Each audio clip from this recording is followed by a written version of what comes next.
got me into gaming? Actually, I had a great uncle who, I forget what he did. It was telecommunications or something, like phone company or something like that. So he had a pretty good amount of money.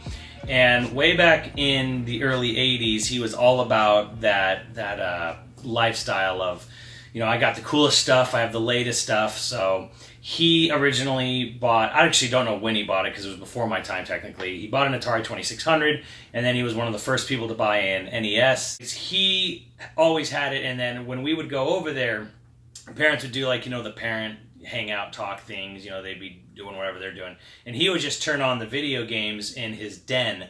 And that was when I first played it, and I was amazed and enthralled immediately. First video game I ever played was Space Invaders. What motivated me to become a streamer was actually streaming with Max, because we both kind of approached everything as far as this whole gaming digital age sort of tepidly a bit, where it's like first we were just like, yeah, we just want to record some video of us playing video games, and then it was, maybe we'll try this streaming thing. And we were kind of like, we weren't like immediately jumping on it the minute it came out. We were just sort of like dipping our toes into it, and then it just sort of like, okay, this is something I'm okay with. So, and be honest, I always thought it was very weird. The first time I heard about playthroughs and then even streaming, I thought the idea of why would you want to watch someone else play a video game? It became very weird to me at first. But over time, I started to get it. Now I will watch streams too as well. Goals for Yo Video Games YouTube. Right now, it is mainly an archive of the streams, because even though the streams do get archived, they're only archived for about 2 months or so, and then they're kind of gone forever. So the YouTube channel is good because it lets you go back to watch streams like more than 2 months back. But the goal, I would say, going forward is to try to offer more original content. You're going to see a lot more of that soonish, I would imagine. The date of this recording, you know, I've definitely got stuff in the can ready to be just final edited and stuff. But I would love to do more. But you kind of have to, if you're going to do both, like say YouTube and streaming, you kind of have to find a balance for one or the other. And it's a little difficult, but yeah, my YouTube Yo Video Games is again, mostly a stream archives, but it will also have original content. You'll see a lot more of my original thoughts, discussion videos, and then maybe even crazier, bigger projects might show up there from time to time. The Yo Video Games podcast started when me and Andrew were working out at the gym, and then he asked me if I wanted to do a podcast, and I said sure. He manages all the accounts, and he has to, like, you know, sign the checks, if you will, digitally to pay for the space. And we do that on Stitcher, SoundCloud, iTunes, and Libsyn. So Andrew handles all of that himself as far as like the running of it goes. But it was his idea. It's his baby. He loves podcasting. I love podcasting too, because it lets you just sort of just say whatever you want. And nothing is distracting you at all. No, nothing. Just pure, unfiltered, you know, you and your thoughts and opinions on anything. But that is Andrew's baby, so, you know, props to Andrew for all that. What was it like working on Assistme? It got a little hot and sweaty in that costume sometimes, but honestly, I wouldn't trade my time on Assistme for anything. My favorite memories of Assistme were shooting Retro Assistme, which I know was probably the most stressful thing we've ever done. It had the craziest time crunch, craziest budget. We were shooting outdoors a lot. I'm pretty sure Max probably hated every minute of it. But as crazy and stressful as that was actually sort of my favorite time or doing anything. I don't know. It's weird how sometimes the most stressful and hardest work can be the one you look at most fondly. And for me, Retro Assistme was definitely that. And kind of like a second would almost probably be Aliens, because it also had a little bit of location shooting, but it was far, far less stressful than Retro Assistme was. But it also was a really good time filming that, and that's probably also down to the fact that the guy who owned Lost Worlds laser tag was such a cool dude, and he was so accommodating and nice and everything. So that also made things really easy to work with. Why are platformers my favorite game genre? Probably just because, to me, they represent, like, Space Invaders was my first video game, and then Super Mario Bros. Was after that. but they kind of just represent the culmination of everything, where it's the ability just to interact in the world. And because I'm big on exploration and interaction in games, which is why sometimes some games kind of like leave me a little bored, even if they are really good games. I want to be able to just jump over and scurry over everything. I think this kind of maybe comes from my own personal thing, where I tended to wander off as a kid a lot, much to my parents, misfortune.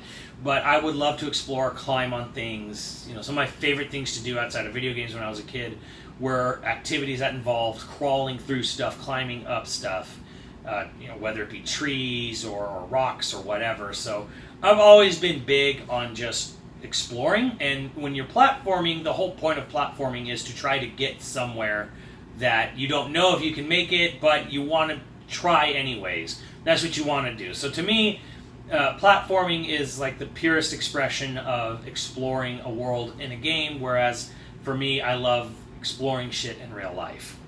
What interests me in history is the fact that history is like going and just learning a story. So when going to college and going through all the courses and stuff, I had an exceptional history professor, and he really made history just fun to go to, because you'd go and you'd hear a story and he would act out bits and stuff like that, and that made history so much more interesting than everything else. Trying to learn formulas, trying to learn the correct pronunciation, grammar, and all that stuff. I mean, that has its interest, but with history, you can actually go and you basically get told a story if it's done well. So when you have that going for it, I feel that's what made history so much more interesting. Now, there were times where we would get a substitute. There was a time where my history professor broke his leg, and he got this sub in, and he was the stereotypical Wonder Years teacher. And it was kind of like, oh my God, history can be so boring. Which, to me, kind of really showed how important teaching really is, because you can make a subject fascinating, or you can make it the worst thing in the world, depending on how you come into it. Because if you don't come into it with passion and with wanting to tell a great story, it's going to be miserable for everyone else. Going forward, I really hope that things just continue to... Honestly, I think we're in a good spot now, and I hope they continue to just be where they are, but maybe just a little bit better. Things could always be worse. Things could always be better, but I hope that we always still have an audience. And this was told to me when we were at MomoCon, when we were at E3, when we were at Comic-Con recently. And I really love it when people come up to me and say, like, you are the realest dude.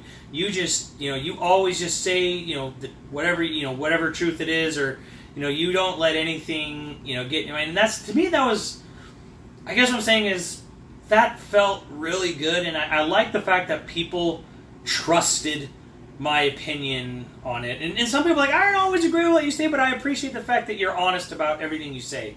So I really just hope in the future that we're able to maintain our position as sort of we're funded by the fans, which means that they want to hear our honest opinion on things, which means we can say our honest opinion on things. Words of wisdom to those who are watching my stuff.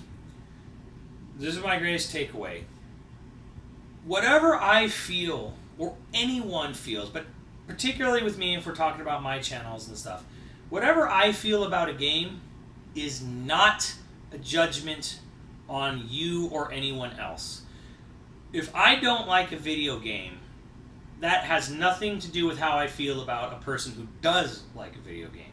And I feel that it should be the same way for everything. If someone doesn't like a video game, please never take it personally. There's never a good reason to take someone's opinion on a video game as a personal attack. It's just what it is.